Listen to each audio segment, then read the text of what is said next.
แพ็คของกันก่อนอื่นที่เราจะเริ่มแพ็คของนะคะเราต้องใส่ถุงนิ้วก่อนเพื่อป้องกันชิ้นงานไม่ให้มีรอยนิ้วมือติดตัวที่เราจะแพ็คก็เป็นน้องกบหน้าวีนอีกแล้วตัวนี้เป็นตัวที่ยอดฮิตมากๆเลยค่ะและเราก็แถมถุงนิ้วแล้วก็ผ้าเช็ดฝุ่นไปให้ด้วยนะคะแล้วก็มีป้ายห่อกล่องแบบนี้เหมือนเดิมนะคะ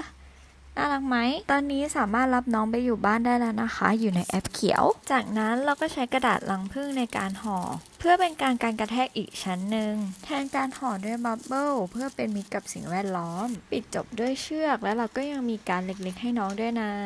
พร้อมเดินทางแล้วค่ะ